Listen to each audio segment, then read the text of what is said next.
Nous allons donc conclure cette journée par une table ronde, dernier temps de cette journée, que nous avons intitulée « Déterminés à faire reculer les inégalités, est-ce bien une préoccupation partagée ?» Comment mobiliser nos alliances éducatives? Parce que nous sommes convaincus que face à l'ampleur des défis éducatifs, personne ne détient seul la solution. Donc nous avons invité des partenaires avec qui nous avons l'habitude de réfléchir, de travailler, et je les remercie de leur présence. Parce que nous portons ensemble de l'ambition pour l'éducation, de l'ambition pour accompagner chacune et chacun vers sa réussite, qu'elle se concrétise par une PME de plomberie, un maraîchage bio, un club sportif, une start-up de jeux vidéo ou une entrée à l'ENA. Nous sommes tous et toutes convaincus que nous allons accompagner chacune et chacun des jeunes vers sa réussite. Ambition Éducation, c'est aussi un mouvement issu d'un collectif d'acteurs et d'actrices qui a publié récemment un manifeste et qui veut reposer le sujet de l'éducation au sein du débat public. Notre échange de ce soir va y contribuer. Je vous présente donc les personnes qui m'entourent pour participer à notre réflexion commune avec leurs spécificités dans les champs d'action élargis du monde éducatif. Je vais vous donner quelques éléments de présentation sur chacun et chacune. Nous avons le plaisir d'accueillir Benjamin Vettelet, qui est adjoint éducation de la ville de Blois et qui représente ce soir le réseau français des villes éducatrices. Ce réseau, c'est une association, loi 1901, créée en 1998. Elle regroupe plus de 100 villes françaises de toute taille, impliquées dans le parcours éducatif des enfants et des jeunes, au-delà de leurs simples compétences liées aux écoles, et cela dès le plus jeune âge. Les élus, en charge de l'éducation et en charge de la petite enfance, participent à la vie de ce réseau. Benjamin, bienvenue, merci.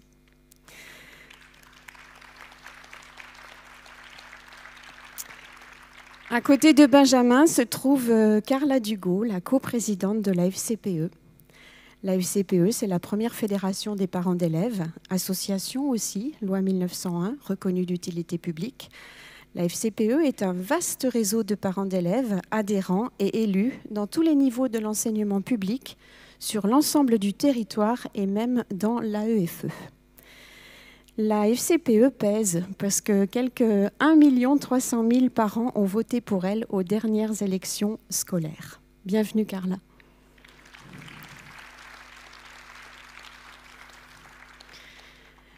Pour la Ligue de l'enseignement, Étienne Butzbach, qui en est un des vice-présidents. La Ligue, c'est un mouvement laïque d'éducation populaire. Elle propose des activités éducatives, culturelles, sportives et de loisirs. Elle regroupe à travers 103 fédérations départementales près de 30 000 associations locales présentes dans 24 000 communes. Et tout ça représente 1,6 million adhérents. Bienvenue Étienne.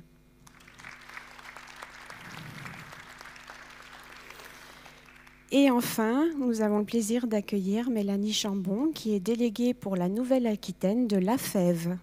L'AFEV, c'est l'Association française des étudiants dans la ville. C'est une association nationale reconnue d'intérêt général depuis 1991 qui accompagne des jeunes en difficulté, qui mobilise des milliers d'étudiants pour accompagner des jeunes en difficulté scolaire et créer du lien dans les quartiers populaires. Bienvenue Mélanie. Donc, je vais vous donner la parole à chacun et à chacune votre tour pour répondre à 3 questions. Et puis, nous ouvrirons le débat avec la salle ici présente. 4 micros sur pied sont de chaque côté de l'allée centrale de l'amphi.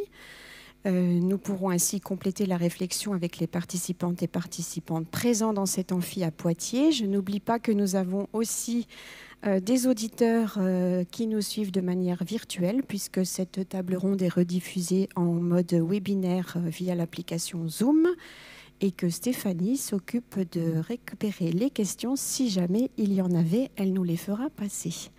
Donc pour commencer, une question d'ordre général, et je vous donnerai, on est un peu contraint par le temps évidemment, depuis ce matin on court, on a tellement à se dire. Je vous donnerai à chacun 4 minutes de temps de réponse. Donc première question d'ordre général autour du thème de l'égalité, qui nous a occupé toute la journée. Bien souvent, quand on parle de lutte contre les inégalités, ça se résume à vanter l'égalité des chances. Bien évidemment, il existe de nombreux dispositifs qui s'en réclament et qui visent à promouvoir la réussite de quelques-uns, quelques-unes. On pourrait citer les plus médiatisés, comme les cordées de la réussite, ou encore les fameux internats d'excellence. Pourtant, l'égalité des chances, ça s'oppose à l'égalité des droits, qu'on appelle aussi l'égalité réelle. Qu'en pensez-vous chacun dans vos organisations? Benjamin, vous voulez commencer? Je vais commencer. Merci beaucoup Béatrice, merci beaucoup de votre accueil. Je suis très heureux d'être parmi vous. Alors, bon, le réseau français des villes éducatrices, c'est effectivement, tu l'as rappelé, un réseau d'élus locaux en charge de l'éducation de la petite enfance, donc sur la matière éducative. Nous, on est très légitime sur la question notamment du premier degré, enfin de la petite enfance du premier degré. Sur le second degré, on est moins directement concerné puisque c'est une compétence des départements et des régions, même si on intervient évidemment avec nos politiques jeunesse.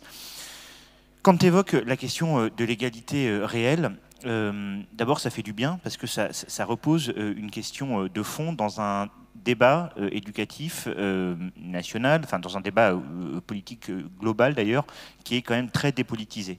Et qu'aujourd'hui, la première question que nous on a envie de dire en tant qu'élus et sur laquelle on est content de pouvoir échanger, c'est effectivement comment est-ce que sur tout un tas de sujets, on est en capacité de reconstruire un discours de politique publique progressiste qui vise à renforcer l'égalité, l'émancipation collective et à permettre au fond par l'école à chaque jeune de pouvoir avoir les mêmes chances de réussite, ou en tout cas les mêmes possibilités, parce qu'on ne va pas parler de chances, de réussite dans sa vie de jeune ou d'adulte. Évidemment, c'est, tu l'as dit, la logique des dispositifs et la façon dont le combat contre l'égalité a été mené par les libéraux est quelque chose d'assez ancien. Et il a gagné le champ éducatif depuis de très longues années. Et au début, on a été un peu pris comme un lapin dans les phares. On se demandait un petit peu ce que c'était que ces nouveaux concepts.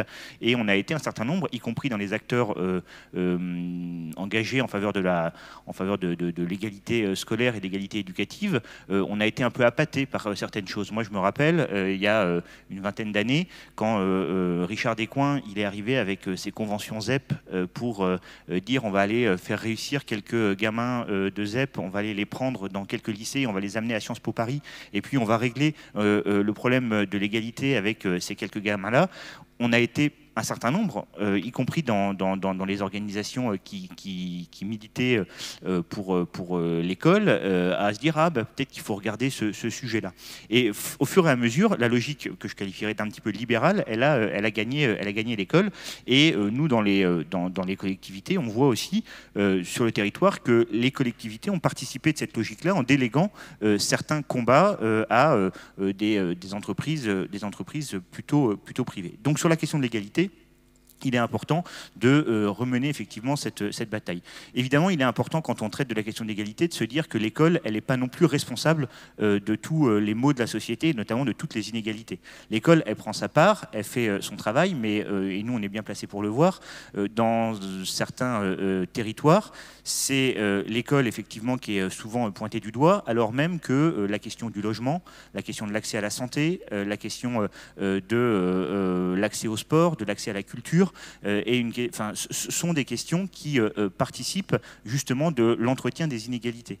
Et donc effectivement, quand on veut parler d'égalité en matière éducative, c'est tout un tas de leviers qu'il faut activer, et l'école, elle ne peut pas seule répondre à ces enjeux-là. C'est pour ça que nous, on est plutôt au sein du réseau des villes éducatrices, effectivement intéressés par des dispositifs qui permettent de tisser des alliances de sortir de l'école et de pouvoir activer un certain nombre de leviers. Je pense par exemple aux cités éducatives que nous on a plutôt encouragées et accompagnées, qui ont été plutôt correctement dotées financièrement et qu'il conviendra d'ailleurs de regarder de près, parce que pour les premières d'entre elles, ça a été le cas de Blois, le conventionnement des cités éducatives s'arrête dans 1 an et on ne sait pas ce qui va arriver après.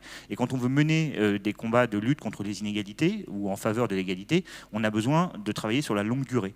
Et en matière d'éducation comme en matière de plein d'autres domaines, aujourd'hui on est dans une logique de l'à-coup qui nuit vraiment à cette question du travail en profondeur. Alors pour les collectivités, je le disais, nous, le sujet de l'égalité, il est celui de l'égal accès à un certain nombre de sujets qui nous semblent être déterminants pour la construction des enfants. L'accès à la culture, par exemple, en permettant que chaque jeune, quand il est scolarisé sur un territoire,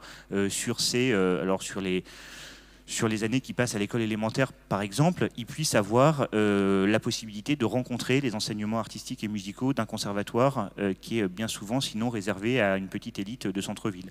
La question de l'accès au sport. Une commune, aujourd'hui, la plupart des communes ont des éducateurs sportifs. Plutôt que de déléguer sans cesse les éducateurs sportifs auprès des clubs de sport, il y a la possibilité de faire intervenir les éducateurs sportifs sur le temps scolaire pour permettre, là aussi, à chaque jeune qui est scolarisé sur notre territoire, d'avoir un contact avec des éducateurs sportifs qui vont permettre de faire découvrir des activités qui parfois sont uniquement réservées à quelques-uns. La question je disais, de l'accès à la mobilité. Par exemple, aujourd'hui, on voit que dans un certain nombre de quartiers populaires, les voyages scolaires sont quasiment impossibles parce qu'il n'y a pas de capacité contributive des familles qui les permettent. Et la mobilité des enfants, elle se résume au quartier. Et c'est vrai qu'on est toujours très surpris, même si ça fait un peu image d'Épinal, de voir que quand on va dans les écoles de certains réseaux d'éducation prioritaire à Blois, on en a 2, eh bien, la plupart des enfants n'ont jamais quitté le quartier ou n'ont jamais quitté la ville. Donc la question de comment est-ce qu'on réapprend aux enfants à se projeter, à voyager, à aller loin, ça c'est des choses que les collectivités peuvent faire. Donc il y a plein de leviers à activer. En tout cas, l'intérêt d'une collectivité, c'est que justement, elle a un champ assez général.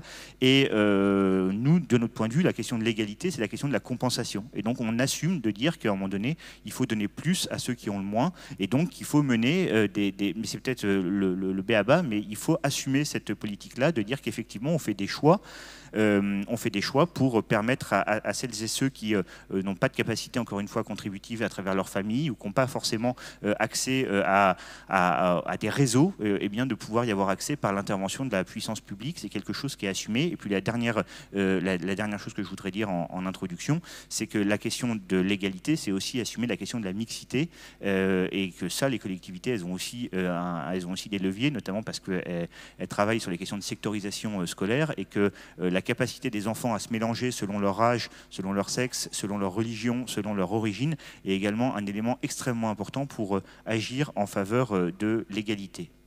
Merci Benjamin. Même question pour le côté parents d'enfants, parents d'adolescents. Comment vous voyez, vous, cette question de l'égalité réelle, Carla ?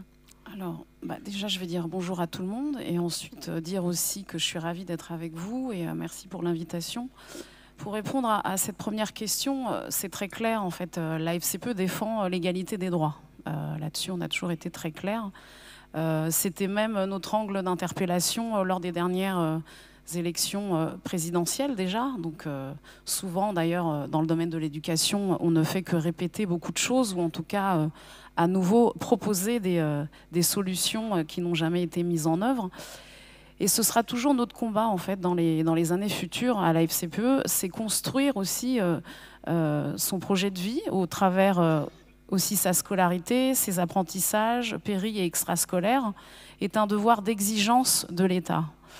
Je sais que nous partageons toutes et tous ici des références communes sur les inégalités socio-scolaires, sur l'enjeu du rapport que les enfants et les parents nourrissent avec l'école, sur l'enjeu de la déconstruction des préjugés et des stéréotypes, quand les relations qui nourrissent les uns envers les autres, acteurs de la communauté éducative, que sont les personnels éducatifs, les parents, les élèves et les associations complémentaires de l'école.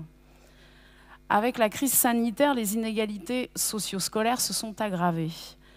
Dans un contexte où déjà de nombreuses réformes avaient abîmé l'égalité de traitement des enfants dans leur scolarité, dans leur développement, mais également dans l'orientation. Le gel de la semaine des 5 jours, la loi ORE, la réforme des lycées, la refonte d'Affelnet ou Parcoursup, pour ne citer que quelques exemples, démontrent une volonté certaine de mettre en silo les enfants et la jeunesse et de poursuivre le tri sélectif des enfants et des jeunes. Donner plus à ceux qui ont le moins, c'est ce que nous défendons, ce que vient de dire également Benjamin. Alors oui, nous pourrons dire que certaines mesures auraient pu être salvatrices, comme les demi-classes en REP et REP+, mais cela a entièrement siphonné les fonds du dispositif plus de maîtres que de classes. Et surtout, c'est sans compter les fonds ouverts à l'enseignement privé. Incontestablement, tous les enfants n'ont ainsi pas les mêmes droits dans leur éducation pris en compte. Défendre l'égalité des droits, c'est aussi pour la FCPE mettre l'entièrement des fonds dédiés à l'éducation dans l'école publique et non permettre des montages alambiqués ou mettre au défi les collectivités de financer à l'égal niveau le public et le privé. L'ensemble des fonds alloués à des dispositifs nuit de la même manière au budget premier de l'État. J'enfoncerai une porte ouverte. Tous les parents souhaitent la réussite de leurs enfants, et pas seulement scolaire, sous le prisme de la performance ou de la note, mais bien aussi dans son développement personnel, dans son quotidien, dans son bien-être. On compte par plusieurs milliers les enfants en situation de handicap qui n'ont pas d'AESH. Aujourd'hui, le gouvernement répond à des volontés sociétales d'ultra-individualisation, d'autocentrage. Pourtant, un enfant se construit aussi et surtout dans le collectif, avec ses pairs et avec des adultes en nombre suffisant autour de la coopération pour surtout accompagner son émancipation. La FCPE, pour finir, demande à ce que le droit soit enseigné à l'école dès la maternelle, justement pour que les enfants connaissent leurs droits dès le plus jeune âge. Voilà, j'ai fini. Merci Carla. Je me tourne maintenant vers la FEV. Alors, comment cette question d'égalité est travaillée à travers l'engagement des étudiants et des étudiantes? Bonjour à toutes et à tous. Merci pour cette invitation. Pour réagir donc à cette question, nous à la FEV, on ne pense pas forcément que les deux s'opposent, mais ce qu'on peut constater, c'est que les dispositifs que vous avez évoqués, tels que les cordées de la réussite ou les internats d'excellence, ce qu'on constate, c'est qu'aujourd'hui, ça ne suffit pas. Ces dispositifs concernent peu de jeunes, et donc qu'en est-il de tous les autres jeunes qui rencontrent des difficultés, notamment sur les quartiers prioritaires, mais pas que. Comment on évalue la différence de besoins et quelles réponses on en fait pour permettre à tous ces jeunes de trouver leur place dans la société et de s'y épanouir. Et donc on n'est pas, vous évoquiez tout à l'heure la question de la réussite. La réussite, qu'est-ce que c'est? Est-ce que c'est vraiment accéder à des fonctions haut placées ou qui sont très valorisées socialement? De toute manière, il n'y aura pas de place pour tout le monde, mais comment chacun trouve sa place dans la société. À la FEV, pour lutter contre les inégalités éducatives, on développe depuis 30 ans le mentorat, donc en nous appuyant sur la jeunesse solidaire, et notamment la jeunesse étudiante. Ce mentorat s'adresse principalement aux enfants et aux jeunes des quartiers prioritaires, mais aussi depuis quelques années, on s'est rendu compte que les jeunes en difficulté n'étaient pas que sur ces quartiers-là, mais aussi sur des territoires ruraux, par exemple. Et du coup, cette action de mentorat permet à un étudiant d'accompagner un enfant dans son parcours scolaire, 2 heures par semaine, pas uniquement sur la question des devoirs scolaires, mais vraiment de l'accompagner sur la question de la confiance en soi, de l'autonomie, de l'ouverture culturelle. Voilà, on pense que c'est des choses qui sont beaucoup plus porteurs dans un parcours que travailler en soi. Enfin, faire un exercice, c'est avec un jeune en difficulté, c'est bien, ça résout son stress du moment, mais mais c'est pas porteur pour la suite de son parcours. Ce qu'on va vraiment viser, c'est le rendre acteur de son parcours, et pour ça, c'est l'outiller et lui permettre d'identifier les ressources qu'il a autour de lui pour continuer son parcours et le réussir. Cette action de mentorat, ce qui est très important, c'est qu'on ne l'amène pas seul, on l'amène vraiment en partenariat avec l'école. Les enfants orientés sont principalement orientés par les enseignants, ce qui nous permet vraiment de travailler en complémentarité. Et globalement, dans nos enquêtes d'impact, ce qu'on peut relever, c'est que cet accompagnement de pair à pair, finalement, entre deux jeunes, permet aux enfants accompagnés d'être plus motivés, de se sentir mieux dans leur peau, d'être plus confiants en classe, de mieux réussir leurs examens et leurs contrôles, d'y voir plus clair dans leurs projections scolaires et professionnelles. Donc voilà pour nous la réponse aujourd'hui qu'on fait à la FEV. On souhaiterait, cette réponse, on la voit, elle est pertinente. Aujourd'hui, c'est comment on la massifie pour être utile contre les inégalités, elles sont importantes. Comment on massifie cette action? Il y a 1 an et demi, on s'est constitué un collectif avec d'autres associations qui développent le mentorat auprès du gouvernement pour justement qu'on puisse mener un mentorat de qualité et que ça puisse être intégré dans les politiques publiques. C'est une parole qui a été entendue car le gouvernement a développé en mai le plan mentorat qui est intégré au plan Un jeune, une solution et qui va nous permettre à nous, associations labellisées, de nous donner les moyens de développer massivement aux côtés de l'école une réponse pour lutter efficacement contre ces inégalités éducatives. Merci Mélanie. Et pour finir ce premier tour de table, point de vue d'une grande structure d'éducation populaire sur ce concept d'égalité réelle. Bien, merci d'abord, bonsoir à toutes et toutes. Merci pour cette invitation. Ça fait plaisir de se retrouver dans un moment collectif, réflexif de cette qualité et d'avoir, et pour l'UNSA, d'avoir mis cette question de l'égalité et de la lutte contre les inégalités au cœur de la réflexion de votre congrès. Pour la Ligue de l'éducation, la Ligue de l'enseignement, la plus révélateur, la question de l'égalité et du rapport aux valeurs fondamentales est une question essentielle. Victor Hugo disait la liberté c'est le droit, l'égalité c'est le fait et la fraternité c'est le devoir. Tout l'humain est là, disait Hugo. Je trouve cette formule superbe. Parce que l'égalité, c'est pas parce que c'est pas de la compassion, c'est pas de la charité, ça part d'une vision finalement, qui est celle des Lumières, qui est incarnée par les Lumières, notamment sur le fait de comprendre que tout humain, de par sa participation à l'unité, détient une part d'humanité inaltérable, et que nous devons porter un regard de pair sur l'autre à partir du moment où il est humain. Et bien sûr, cette part d'humanité, encore faut-il être capable de la développer. Et là, on tombe sur un autre principe qui est très fort dans ce qui nous anime, nous, c'est l'éducabilité. C'est-à-dire que tout humain détient un potentiel qui est bien plus important que celui qu'il arrivera réellement à développer. Et que le rôle de l'éducation est justement de voir de quelle façon nous arrivons à développer ces potentiels chez tous. Chez tous, hein, c'est le problème de la réussite de tous les enfants.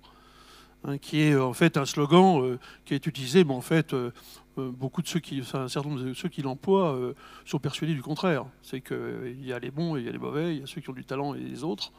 Les neurosciences nous montrent que le cerveau a des potentialités chez tout un chacun beaucoup plus importantes que celles qu'on mobilise. Donc voilà, l'égalité, c'est pour nous quelque chose qui est fondateur et un élément central de la devise républicaine. Alors, bien sûr, c'est quelque chose qui vient complètement contredire la méritocratie. Mais quel mérite ont ces gens qui sont nés avec 3 cuillères en or dans la bouche, qui ont fait leur cursus dans les plus grandes écoles privées franchement, quel mérite y a-t-il à tout cela? Les sociologues décrivent très bien ces inégalités de capital que chacun a au départ, et que c'est ça le problème qui nous est posé. C'est comment on arrive à réduire ces inégalités de départ par une capacité offerte à chacun de pouvoir déployer son potentiel. Et ça a été la première bataille, ça a été la question de l'école gratuite, obligatoire, laïque. Qui était le fait de dire on a besoin d'une institution qui permette de pouvoir faire que maintenant qu'on a le suffrage universel, c'était que les hommes, je vous rassure, il fallait faire des électeurs éclairés. hein, mais on s'aperçoit qu'aujourd'hui, on est passé à une nouvelle phase. Hein, face aux défis qu'il y a aujourd'hui, d'ailleurs c'est l'enjeu, le défi face auquel nous devons faire, c'est qu'il faut que nous revoyions aussi notre paradigme éducatif.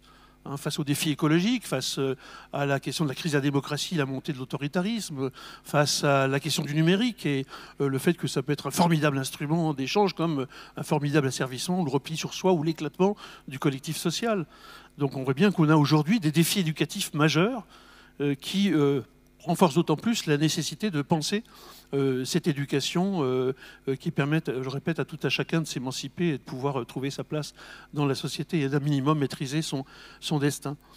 Et aujourd'hui, nous avons à faire face, je parlais de la question de l'école, à quand même des attaques vives contre le service public d'éducation. Hein. Ce qui nous réunit aussi à travers du mouvement Ambition Éducation, c'est de redéfinir ce service public d'éducation.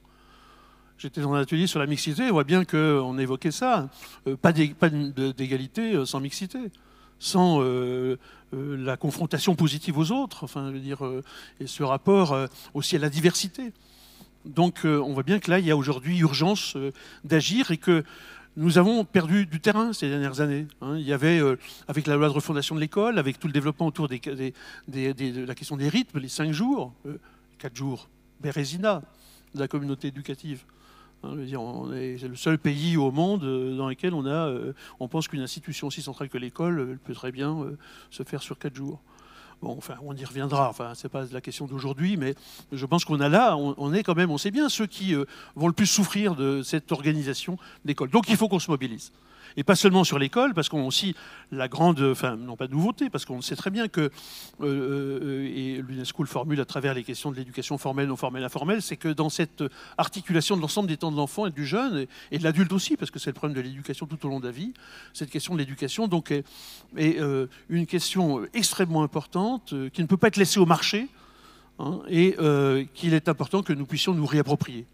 D'où l'idée que nous puissions, à travers ce mouvement Ambition Éducation, tous ensemble, parler d'alliance éducative, reprendre pied dans le débat public, hein, qu'on a un peu déserté, il faut bien le dire. Et l'initiative d'aujourd'hui, comme celle de Blois avec le réseau des villes éducatrices hier, comme demain les rencontres de Rennes avec la Ligue ou d'autres manifestations que nous allons organiser, il faut que nous fassions réentendre un discours progressiste, humaniste, émancipateur, solidaire, écologique sur cette question de l'éducation. Merci Étienne. Un autre postulat qui nous rassemble, c'est celui de prôner la coéducation et de dire que nous sommes co-responsables de l'éducation des enfants et des jeunes. Bien sûr, à l'UNSA Éducation, on pose le fait dans nos mandats que les parents sont les premiers éducateurs de leurs enfants, bien heureusement. Mais nous devons faire alliance avec les parents, c'est indispensable pour une éducation partagée. On sait aussi qu'il y a des parents invisibles, que l'engagement des parents n'est pas toujours le même. Et cette coéducation que nous appelons de nos voeux, elle n'est pas toujours vécue avec beaucoup de force. Donc la question que j'ai envie de vous poser à tous les quatre, c'est comment est-ce qu'on peut donner de la force à ce concept de coéducation? On peut peut-être, on va redémarrer dans l'autre sens. Amélie? Oui, vas-y, vas-y Étienne, vas-y, et puis on ira après, oui. Non, je pensais être tranquille pour un moment, mais... oui, coéducation, alors. Bien sûr, c'est une question centrale. J'évoquais la mobilisation de la communauté éducative. Alors, bien sûr... les familles, je crois qu'un des outils importants, c'est ce sur quoi nous avons beaucoup travaillé ensemble ces dernières années, c'est la question de la territorialisation aussi des politiques publiques, c'est-à-dire la question des projets éducatifs globaux, des projets éducatifs locaux, enfin, ce qui permet de pouvoir, au niveau d'une communauté qui est capable de pouvoir analyser la situation dans laquelle elle est, de pouvoir mobiliser l'ensemble des forces éducatives. Et donc les familles, bien sûr. Alors il y a quand même un acteur là-dessus sur lequel j'aimerais attirer un regard particulier, c'est la question des enfants et des jeunes eux-mêmes. hein, parce que c'est parfois le grand oublié. C'est pas un objet de l'éducation. C'est le premier acteur de son apprentissage, c'est l'enfant lui-même, de la même façon que la famille est le premier aussi éducateur de l'enfant. Donc c'est des choses qu'il faut qu'on martèle, parce que c'est vrai on participe d'une culture où au départ l'école avait été construite pour se soustraire de l'influence négative de la famille, et des femmes en particulier, qui est influencée par l'Église. Donc on voit bien combien ces éléments restent encore présents. Donc oui, la famille, mais aussi l'enfant, les jeunes, hein, et qui doivent être aussi partie prenante de nos politiques locales, et qui doivent être aussi être consultés, dont on doit demander l'avis, et à qui on doit donner la parole. Donc voilà, je souhaitais introduire peut-être aussi cet élément dans le champ de cette question de la coéducation. Merci Étienne. Mélanie, vous qui, avec votre association, entrez chez les gens pour aller faire de l'accompagnement au travail personnel, comment vous voyez ce développement de la coéducation ? Nous, déjà, ce que je voudrais dire, c'est qu'on entend souvent, on a entendu souvent que les familles pouvaient être démissionnaires. Nous, à la Fève, en tout cas, et on est plusieurs à le partager, je l'ai entendu, c'est pas le cas. Enfin, on le voit bien. Nous, elles viennent nous chercher, c'est bien qu'elles sont soucieuses que leurs enfants réussissent. Donc nous, le constat qu'on fait, c'est qu'il y a surtout des familles qui sont éloignées de l'école pour plusieurs raisons. Je ne vais pas toutes les citer, mais celles qu'on retrouve le plus souvent, c'est souvent des familles qui ont eu elles-mêmes un parcours scolaire compliqué, des familles qui n'ont pas été scolarisées en France et donc qui n'en maîtrisent pas les codes, des familles qui ne se sentent pas légitimes à accompagner leurs enfants parce qu'ils ont un niveau de formation faible, des familles aussi monoparentales qui doivent jongler voilà, avec une réalité de vie, un travail avec des horaires décalés, plusieurs enfants à gérer et qui ne sont pas toujours disponibles pour cette relation avec l'école. Donc voilà, pour toutes ces raisons-là, elles en sont éloignées, mais elles ne sont pas dans la méfiance ou dans des attentes spécifiques. À la Fève, on est vraiment dans la culture d'aller vers, au vu de ces difficultés-là, d'aller vers les familles. Comme vous le disiez, la particularité de notre action de mentorat est qu'on propose cette action au domicile des enfants et donc en lien fort avec les parents. Les étudiants qui interviennent de par leur posture, donc ce ne sont pas des professionnels, ils ne sont pas perçus comme des spécialistes et donc ils tissent avec les familles une relation de confiance qui leur permet de les soutenir dans l'éducation de leurs enfants, de les relégitimer en tant que premier acteur éducatif de leurs enfants. Et donc nous, on le voit dans le cadre de l'accompagnement avec les étudiants, donc ils échangent avant, après la séance, pendant des sorties. Et donc les parents sont assez demandeurs sur le fonctionnement de l'école. C'est pas toujours très clair pour eux. Les étudiants aussi posent un regard positif sur leur enfant et ça leur fait du bien aussi, mine de rien. Ils encouragent les parents à retrouver une légitimité, même s'ils ont un niveau faible de qualification. On a par exemple sur des actions qui sont axées sur la lecture, on a des parents qui ne maîtrisent pas bien le français et donc qui nous disent « mais moi, lire une histoire avec mon enfant, c'est pas possible ». Et donc nous, on leur explique que, ne sachant pas lire, ils peuvent quand même échanger autour du livre avec les enfants, commenter les images qu'ils voient. En tout cas, ils ont une place autour de ce livre avec l'enfant et même s'ils ne le lisent pas, voilà, ils peuvent quand même partager quelque chose. Et donc voilà, c'est comment on les aide aussi à retrouver cette place-là. C'est un accompagnement à l'éducation envers les parents aussi. Tout à fait. Tout à fait, et puis de leur donner confiance pour accompagner au mieux leurs enfants. Ça, c'est très important. Les étudiants bénévoles qui interviennent sont beaucoup sollicités aussi pour remplir des documents pour l'école, etc. Donc, on voit bien comment l'étudiant, de par sa position de tiers éducatif, permet aux parents de revenir vers l'école parce que par les discussions, ça permet vraiment aux parents de déstresser ou des fois c'est des interprétations qui sont pas bonnes et donc le fait d'échanger avec les étudiants, d'en parler, ça leur permet de mieux comprendre les choses et de mieux revenir vers l'école. On a des parents qui n'osent pas aller au rendez-vous avec les enseignants et qui demandent souvent à nos bénévoles de les accompagner. Et donc quand c'est possible, les bénévoles le font. Et voilà, et ils le font une fois, et en fait, la fois d'après, le parent, il va tout seul. Il donne confiance. Tout à fait. Merci Mélanie. Alors du côté de la FCPE, comment est-ce qu'on défend le concept de coéducation?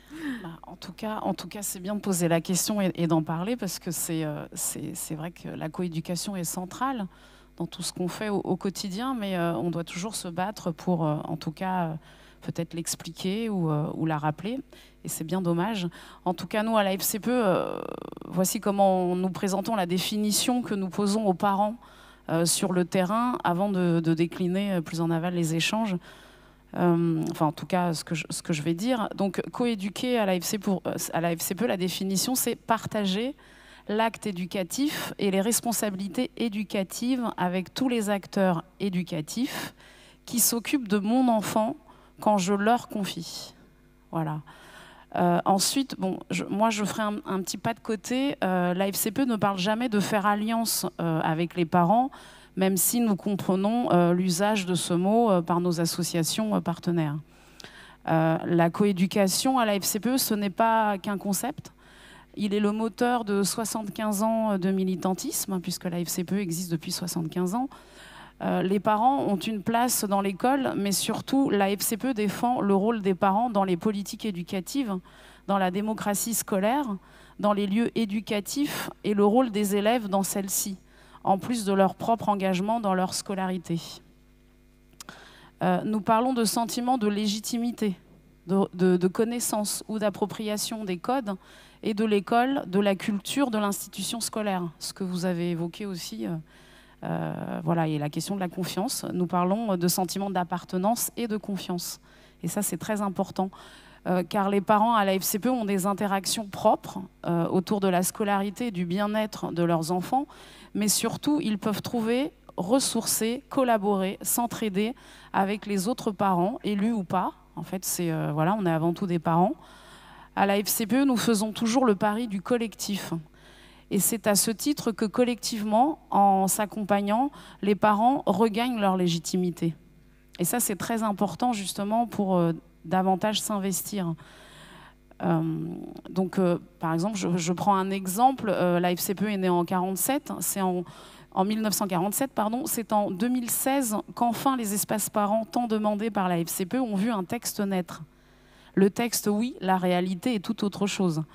Voilà, donc ça c'est pareil, c'est génial. On a des textes qui sont plutôt voilà, bien rédigés, mais par contre l'application c'est autre chose. Dans beaucoup d'établissements, on ne sait même pas ce que c'est un espace parent. La FCPE, c'est une fédération qui met en œuvre la solidarité également. Historiquement, dans le combat de la gratuité que nous gageons région par région, nous avons développé la solidarité autour des livres scolaires. Dans cette période de crise, nous nous sommes organisés nationalement, mais également au plus près des familles, dans les territoires, pour développer des actions solidaires, pour créer également des moments de répit. Voilà, après 2 années de confinement, ça a été très difficile, aussi bien pour les enfants, mais également beaucoup pour les parents. Donc ce sont par exemple les vacances reposantes, ces 2 derniers étés, pour permettre le départ de famille avec nos militants pour une journée à la mer ou au vert, donc à la campagne, au bord d'un lac. Il est toujours trop aisé de nous appeler parents et élèves usagers de l'école. La scolarité, l'éducation d'un enfant, je ne l'apprendrai à personne dans cette salle, ce n'est pas de l'administratif. Alors il y en a bien sûr, hein, surtout quand il faut manier les acronymes, et ce n'est pas évident en fait pour tous les parents, justement, vous l'évoquiez aussi, mais c'est aussi du personnel, de l'objectif, de l'affectif, et j'en passe. Les parents ne sont pas de simples usagers. Les attentes de l'institution sont grandes à leur égard, dans le suivi de la scolarité, pour le bien-être des enfants. La continuité pédagogique a démontré le nécessaire travail coopératif des équipes éducatives et des parents autour des enfants. La FCPE défend la coéducation depuis 75 ans, et force est de constater que ce mot est de plus en plus galvaudé dans l'institution. Des évolutions juridiques ces 4 dernières années qui, sous prétexte de simplification, vise avant tout une nécrose de la démocratie scolaire. C'est vrai que la période, en fait, la crise sanitaire, la période du confinement, a resserré fortement les liens entre les enseignants ou le personnel de l'éducation nationale et les parents. Et ça, c'est une bonne chose. Donc il faudrait continuer justement dans ce sens-là. Après, je sais que c'est pas évident pour les enseignants parce qu'ils doivent faire plus que leur travail. Donc c'est déjà assez compliqué, mais en tout cas, c'est possible. Et c'est vrai que quelque part, ça donne de la confiance. Les enseignants et les parents s'écoutent, voilà, se respectent. Et du coup, c'est important pour la scolarité et le bien-être et tous les temps qui concernent l'enfant. Merci Carla. Et pour finir ce tour de table, du côté des élus, dans un plan éducatif de territoire, est-ce qu'on parle de coéducation, Benjamin ? Oui, bien sûr qu'on parle de coéducation beaucoup. Nous, on se reconnaît évidemment dans tout ce qui vient d'être dit.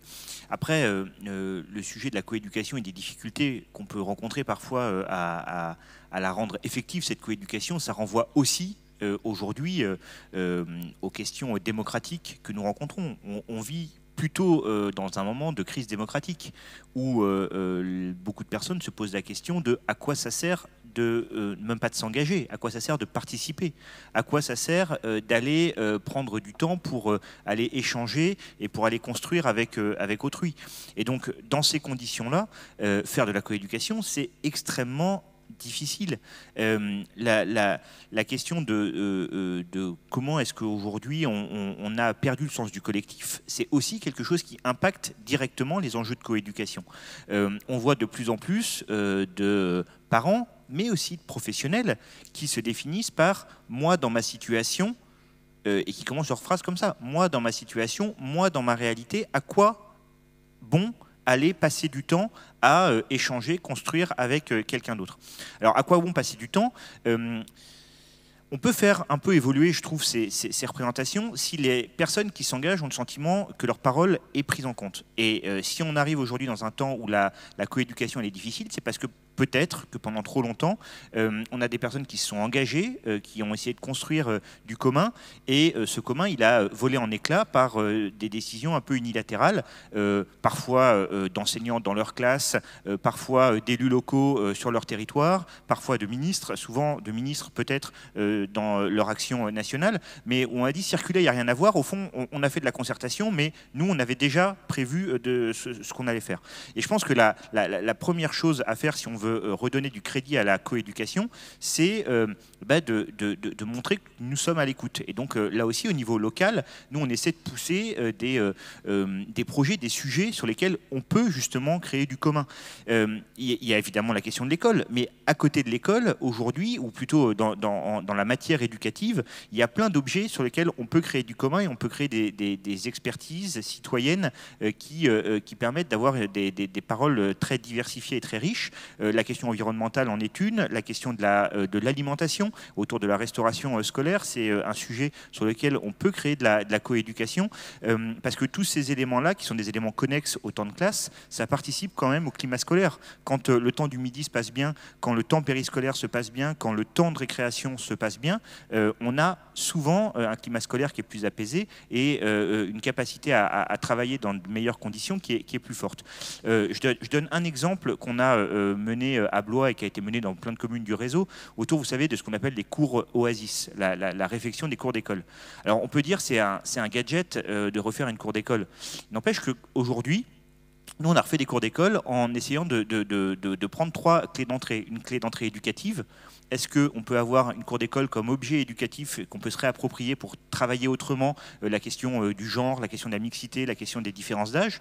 Un enjeu environnemental, parce qu'il y a aujourd'hui objectivement un enjeu d'îlots de chaleur dans les cours de récréation, etc., etc. Il y a un enjeu de végétalisation, de désartificialisation des sols, bon, j'en passe, mais c'est un vrai sujet.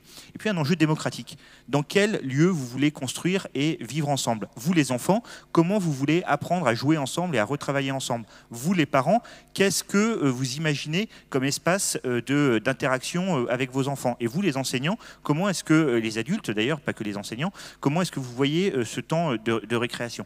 Et on a inauguré la première cour qui a été très concertée, et la première parole des enfants, ça a été de dire « Ah mais c'est marrant, en fait, vous avez écouté notre avis, vous avez pris en compte notre parole. On dit, ah ouais, c'est marrant, en fait, il s'est vraiment passé ce que vous aviez dit qu'il allait se passer. Ben, je pense que quand on a des petits exemples locaux, alors ça fait pas, ça fera pas communauté éducative de faire ça, mais en tout cas, ça peut y contribuer et retisser des exemples par le niveau local sur des objets communs et un peu plus neutres peut-être que l'objet classe, ça me semble être aussi un enjeu démocratique important et donc un enjeu de coéducation. Merci Benjamin. Étienne, quelques mots pour compléter le propos.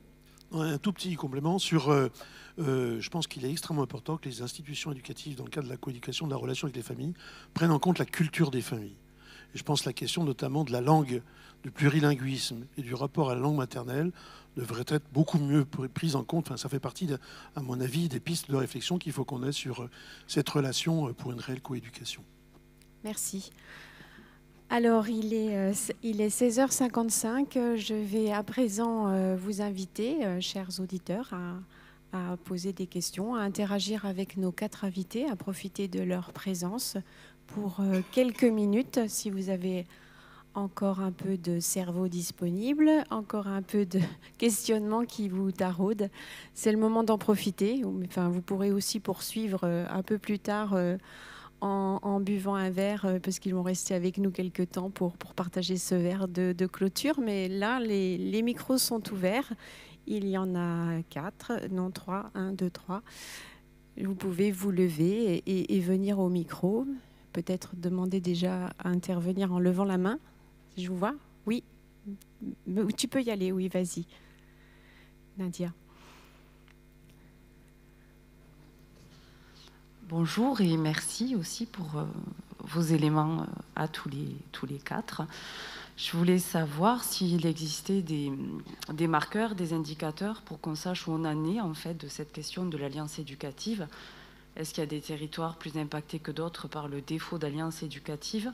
Est-ce qu'il y a des initiatives comme ça qui sont prises par les différents acteurs partenaires pour savoir s'il y a une dégradation ou si au contraire il y a une progression des alliances éducatives avec les différents partenaires, que ce soit les parents d'élèves, les associations, etc. Parce que j'ai entendu dire que c'était dégradé ou que peut-être ça n'allait pas bien, mais je voudrais savoir si on a vraiment de quoi mesurer ça, faire un état des lieux et pour lancer des perspectives d'amélioration. Merci. Merci. Qui souhaite apporter une réponse à cette question, Étienne? On a eu quand même quelque chose de majeur en 2017. La question du retour à semaine de 4 jours, quand même, alors qu'il y avait des dynamiques qui commençaient à se développer un peu dans l'ensemble des territoires, j'allais dire, y compris dans le rural, dans l'urbain, autour des questions des projets éducatifs de territoire, on a eu quand même un coup d'arrêt et une régression dans un certain nombre de collectivités. Alors heureusement, il y a quand même les forces de résilience du local, il y a quand même aujourd'hui une relance de dynamique de projets éducatifs globaux ou locaux. Il y a les cités éducatives qu'on a évoquées, qui est quand même, à mon avis, un des seuls programmes gouvernementaux dans lesquels on peut se retrouver, puisque la cité éducative, c'est du PEDT. Alors on pourrait des fois discuter le périmètre de la cité éducative, mais voilà, donc à la fois des raisons d'espérer, mais quand même le pessimisme de l'intelligence, comme on dirait, c'est comprendre que quand on casse une dynamique qui était encore trop fragile, on a été d'ailleurs pour certains d'entre nous un peu surpris, on ne pensait pas que ça serait la Bérésina, mais ça a été une véritable Bérésina, il faut bien le dire. Et dans nos ensembles, ça a été quand même un coup dur. C'est quand même plusieurs dizaines de milliers, je crois 200 000 animateurs qui ont été licenciés. Enfin, je veux dire, ça a été quand même il y a eu des effets majeurs qu'il ne faut pas sous-estimer dans ce retour aux 4 jours. Oui, Carla. Je veux bien compléter, en tout cas, essayer de répondre aussi à votre demande. En fait, on n'a pas tellement... En fait, je dirais, c'est comme on est tous des acteurs du terrain, donc voilà, c'est nous un peu le baromètre. Après, la FCPE a fait un sondage avec Kantar, donc un sondage très sérieux avec un échantillon de parents assez important, et pas que des parents FCPE, tous les parents. Et au contraire, en fait, les parents confient leurs enfants aux enseignants et à l'école de la République. Donc là-dessus, en fait, ils sont toujours très confiants. Après, c'est quelque chose qu'il faut travailler. Et encore une fois, je pense que ce que je disais tout à l'heure, c'est-à-dire que la crise sanitaire a révélé aussi justement en tout cas à rapprocher, aussi bien les parents que les enseignants ou le reste du personnel de l'éducation nationale. Je pense aussi aux infirmières scolaires, par exemple, qui sont trop peu nombreuses. Mais voilà, donc en fait, ça marche sur le terrain. Après, je pense qu'on est tous confrontés finalement à ce manque terrible de moyens, même si le budget de l'éducation nationale est le premier budget de l'État. En fait, il n'est pas suffisant aujourd'hui. On a vécu une situation exceptionnelle, on n'a rien eu, enfin, on n'a pas eu un budget supplémentaire, bien au contraire, le ministre a même redonné des sous au ministère de l'économie, des finances. Bon, voilà, donc je pense que c'est plutôt ça, c'est plutôt après, comme partout, en fait, il y a aussi des jeux, peut-être des jeux de division, parfois, mais je pense que l'ensemble des acteurs de la communauté éducative ne tombent pas justement dans ce panneau. Donc après, je pense qu'effectivement, peut-être qu'il faudrait davantage d'espace où on puisse communiquer ensemble. Et ça, c'est pas toujours facile à trouver. Mais en tout cas, moi, je sais que en tant que coprésidente de la FCPE nationale, on a ces derniers temps fait davantage de réunions avec les syndicats enseignants dans le cadre de l'intersyndicale. Et auparavant, la FCPE n'était pas, ou d'autres fédérations, enfin c'est surtout la FCPE qui y est d'ailleurs, n'y était pas. Donc oui, il y a quelque chose qui va dans le bon sens. Après, il faut conforter et continuer justement dans cette voie. Mais c'est vrai qu'il faut trouver des espaces où on communique ensemble et on fait bloc parce qu'on en a besoin, en fait, vu le contexte. Oui, dans le réseau français des villes éducatrices, c'est ce que... Moi, je suis plus pessimiste, en fait. Ouais. Je suis désolé, mais je pense qu'on est confrontés, nous, militants de nos structures respectives, quand même, à une forme d'appauvrissement et d'assèchement de nos structures depuis quelques années, quoi. Il y a quand même, que ce soit les syndicats, les partis politiques, un certain nombre d'associations qui sont plutôt en repli. Et donc, je pense que la vitalité du débat qui peut exister au niveau national, par exemple, à travers un mouvement comme Ambition Éducation, enfin une démarche, en tout cas, malheureusement, on ne la retrouve pas suffisamment au niveau local. Et nous, par exemple, les élus locaux, mais vous pouvez me le dire, et puis allez voir vos élus locaux. On a une responsabilité, parce que quand on fait des effets, enfin, on vient discuter de ça au niveau national, et puis au niveau local, on est là, non, mais nous on fait pas de politique, nous on veut fâcher personne, nous, et donc on a contribué aussi à dépolitiser ce temps-là, alors qu'il y a un certain nombre de communes, notamment si vous avez des communes du réseau, il faut qu'on organise. Enfin, moi, c'était vraiment ce que je me suis dit après nos rencontres qui ont eu lieu à Blois la semaine dernière. Il faut qu'on réorganise la déclinaison territoriale de ces mouvements nationaux qui peuvent exister et qui ont une vraie vitalité au niveau national, qui apparaissent, on se connaît, on se parle, on travaille bien, et par contre au niveau local on est pris dans nos petites tâches quotidiennes. Et donc je sais pas si c'est vrai, hein. C'est en tout cas sur mon territoire, c'est beaucoup comme ça, et je pense qu'il faut qu'on travaille au niveau local et qu'on remette de la matière aussi, qu'on réinvite des gens à penser l'école, à penser l'éducation, et qu'on remène la bataille culturelle, hein. Étienne, tu parlais de Gramsci avec l'optimisme de la volonté. Je pense que la question de l'hégémonie culturelle, elle est aussi à remener au niveau du terrain et des grandes batailles intellectuelles comme celles que vous menez aujourd'hui. Merci. Mélanie. Est-ce que nous avons encore une intervention? Oh, deux. Alors, allez-y, de manière assez courte. Merci, parce que du coup, les interventions de Mme Ducot et de M. Vetelé ont introduit mon intervention. La confiance, ouais. Je crois qu'on est tous convaincus ici que la coéducation, elle vise à l'émancipation finalement de nos enfants, de nos élèves. Et pour cela, on a un besoin essentiel, c'est d'avoir la confiance des parents qui, vous le disiez, nous confient leur enfant, quels que soient les temps d'éducation d'ailleurs. Et là, je vais sortir de mon rôle d'enseignant au niveau de l'école, en faisant le lien également avec l'éducation populaire et tous les temps périscolaires. La question, c'est que la confiance, elle est fragile en ce moment. Elle est fragilisée pour tout un tas de raisons, la crise sanitaire et d'autres éléments encore. Quels sont les leviers concrets? Parce qu'effectivement, s'il y a des échanges et une volonté de se parler, j'ai apprécié l'intervention de M. Vetelé qui dit que concrètement, sur le terrain, c'est pas si facile. Et nous, on le voit bien dans les établissements, la confiance avec les familles, elle n'est pas simple à entretenir. Donc, quels sont les leviers, la réalité à mettre en place conjointement pour arriver justement à mettre en place et à restaurer cette confiance? Merci. Je propose, Stéphanie, que tu poses aussi la question, puisque c'est toi qui as recueilli les questions de nos auditeurs par webinaire. Voilà, j'en ai 2 aussi, et qui concernent aussi la question des parents, donc ça pourra peut-être se rejoindre. Donc la première, c'est depuis que je suis PLP, j'ai constaté qu'il y a peu de parents qui viennent aux réunions, parents-professeurs, et un certain fatalisme des collègues qui ne s'en occupent même plus. Comment faire pour ramener les parents qui ne viennent pas pour X ou Y raison, barrière de la langue, manque de connaissance du système, peur, démission? Comment faire pour qu'il y ait coéducation? Et la deuxième, existe-t-il un recueil des initiatives locales de coéducation? Comment rallier des parents quand ils ne sont pas dans une fédération de parents d'élèves?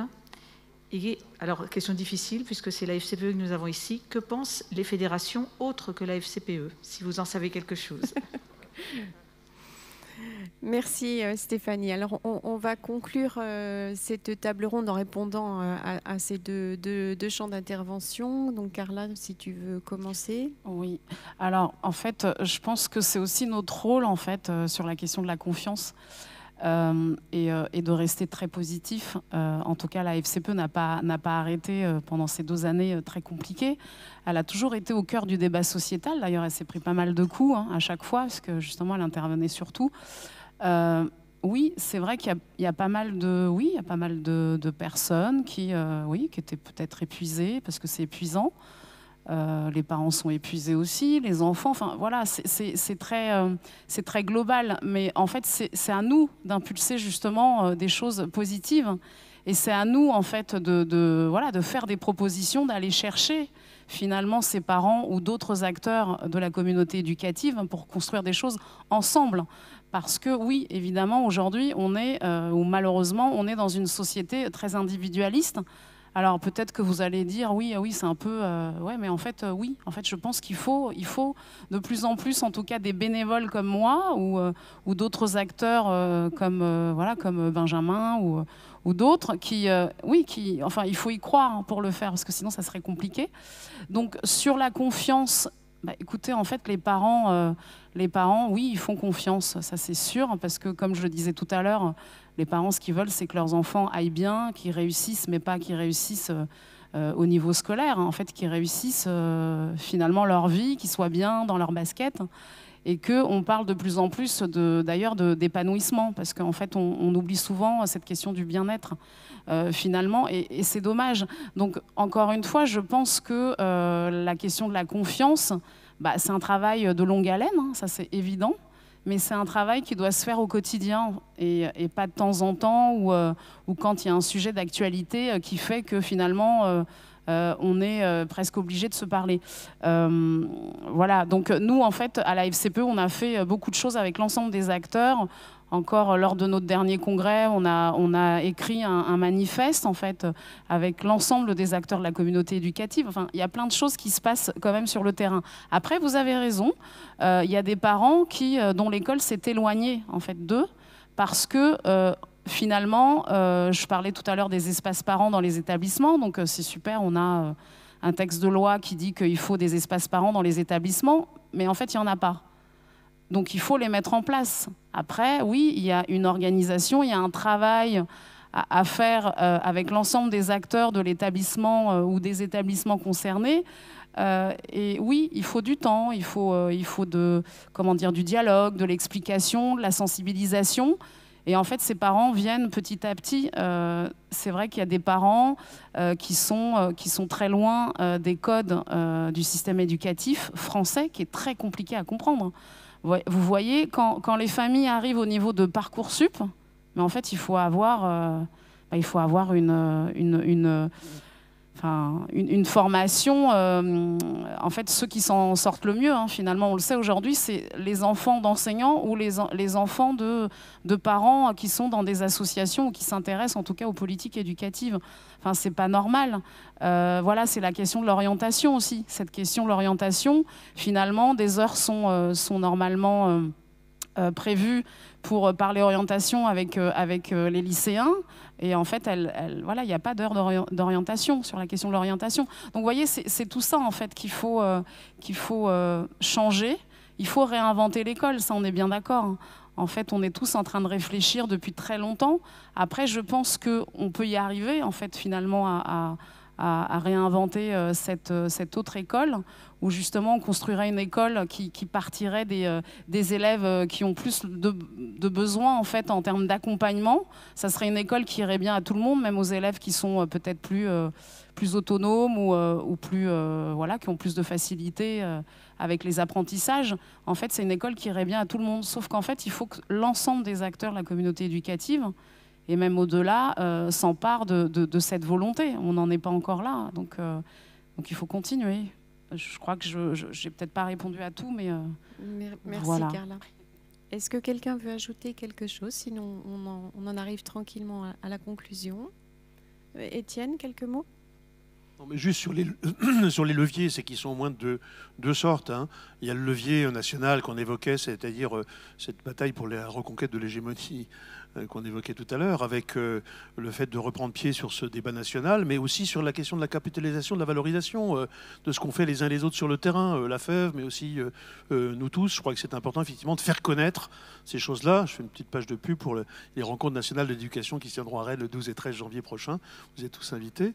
Et puis, le deuxième levier, c'est le levier du local, enfin, c'est le levier de la mobilisation sur le terrain.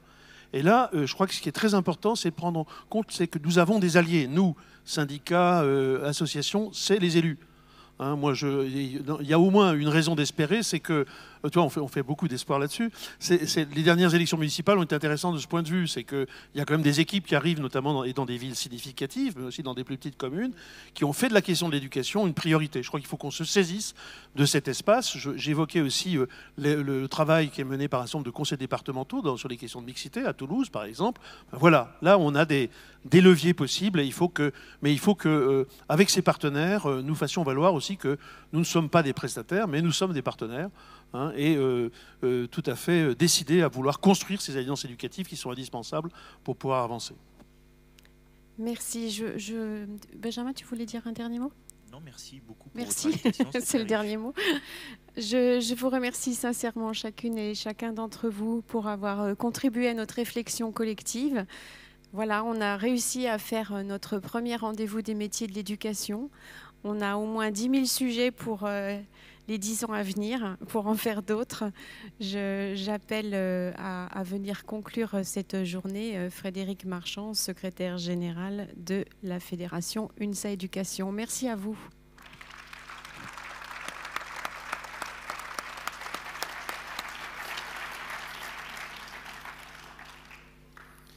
Oui, j'ai le son, oui.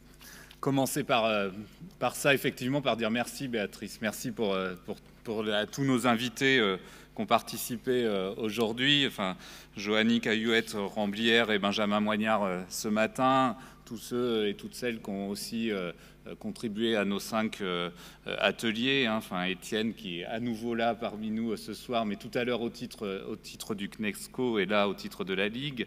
Paul Maillot pour la FACH qui doit encore être aussi parmi nous. Virginie Wadek pour Canopé. Christian Dominé pour la JPA. Aurélie Martin pour la Fondation de France. Et puis à tous les 4 présents encore ce soir avec nous, merci parce que ces apports croisés ils viennent nous enrichir réellement et on en a besoin, de ces travaux. Je voulais aussi, avant d'en dire un peu plus, remercier toute l'équipe qui a organisé cette journée particulière. On s'est rajouté quelque chose qui venait nous mettre une pression supplémentaire dans ce congrès, mais parce qu'on y croit et parce que c'était une thématique importante et qu'on compte bien justement essayer de contribuer à mettre cette thématique sur le devant de la scène politique, même si c'est pas facile dans le moment. Donc cette question-là qui demande du courage de la réduction des inégalités. Donc merci Béatrice Laurent qui est présente sur scène, mais qui a aussi grandement contribué à organiser cette journée, ainsi qu'avec Morgane Vervier. Depuis plus d'1 an, vous y avez mis beaucoup d'énergie. Merci à toutes les deux. Merci aussi.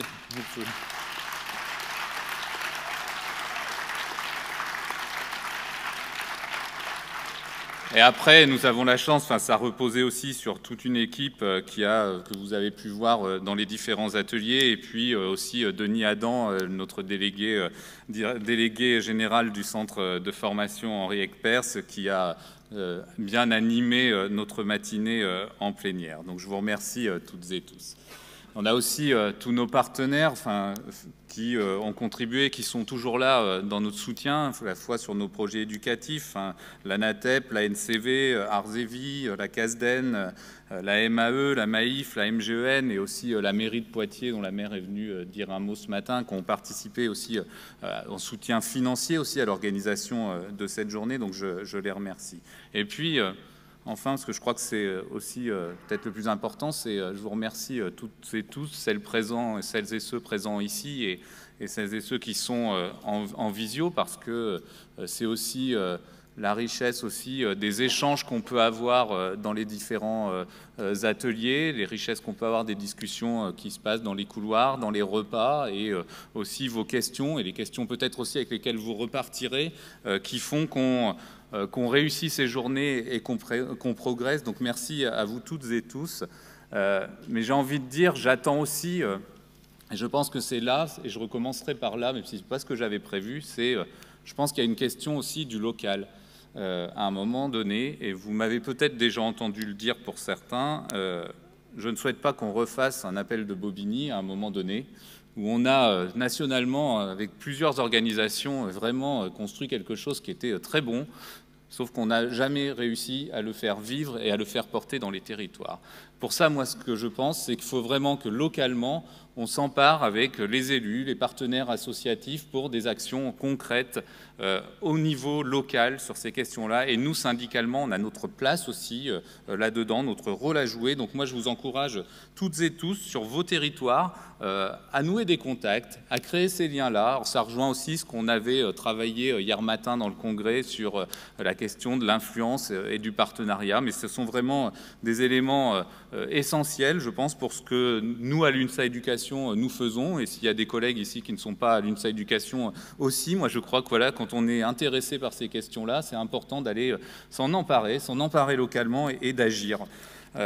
Je trouve que ce genre de journée, ça nous permet aussi, enfin en tout cas, moi je l'ai vécu comme ça permet de prendre de la hauteur, ça permet de réfléchir. Alors peut-être qu'on a ici, on est beaucoup à être déjà des militantes, des militants et des gens convaincus, donc ça ne fait pas forcément la même chose, mais même quand on est convaincu, d'entendre, de voir, de pouvoir mutualiser, de pouvoir savoir ce qu'il se fait sur tel endroit, de savoir ce qui existe, c'est quand même des éléments centraux et essentiels, et ça vient aussi nous armer pour pouvoir aller porter et pour pouvoir agir derrière. Je voulais aussi citer, ça fait écho à certaines choses qui ont été dites, Jean-Paul Delahaye dans son dernier livre sur Exception consolante, qui disait « Comment parler d'égalité des chances comme si la scolarité pouvait se jouer sur un coup de dé ». Ceux qui parlent ainsi savent en réalité pertinemment que c'est à l'égalité des droits qu'il faudrait travailler, et cette égalité des droits n'interviendra que si les conditions de vie des plus pauvres s'améliorent, et l'école ne peut pas tout. Alors je pense que ces mots sont justes. J'y ajouterai aussi qu'il faut mener tout le travail nécessaire autour des questions de mixité sociale, et à ce titre, tout à l'heure, avec Étienne, ont été évoqués les travaux menés par le conseil départemental à Toulouse et qui sont très intéressants dans leur retour. Et pour autant, je nuancerai un petit peu, j'irai plus loin en tout cas, sans nuancer ce qu'écrit Jean-Paul Delahaye, c'est que si l'école ne peut pas tout, elle doit aussi y prendre sa part et agir avec son environnement. Et nous qui sommes dans ce champ-là aussi de l'éducation, nous devons aussi agir sur nos pratiques. Vouloir réduire les inégalités, agir sur la mixité sociale, ça demandera aussi du courage.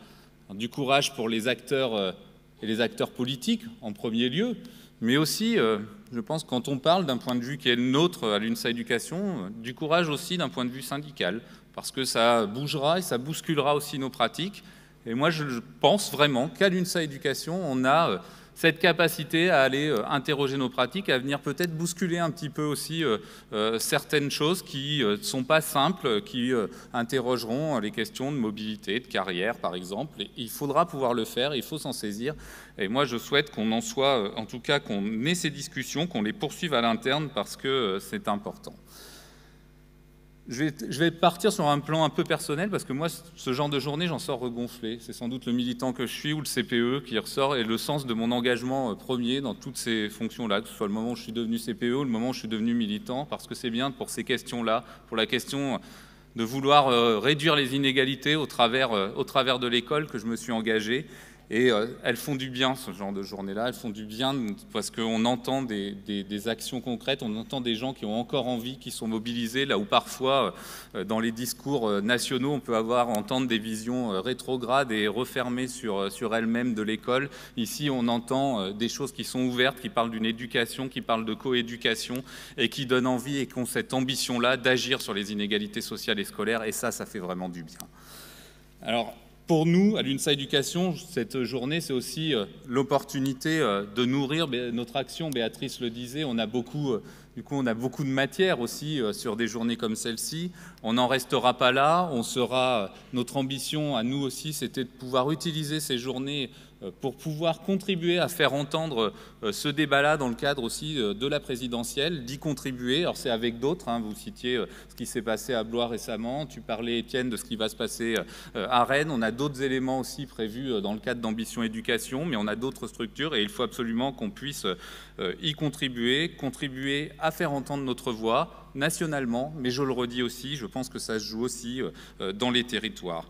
Donc je terminerai là-dessus. J'espère vraiment que cette journée, elle aura pu vous apporter à vous toutes et tous aussi cette respiration utile, qu'elle vient renforcer votre engagement éducatif à toutes et tous. Merci beaucoup et je vous souhaite une bonne fin de journée.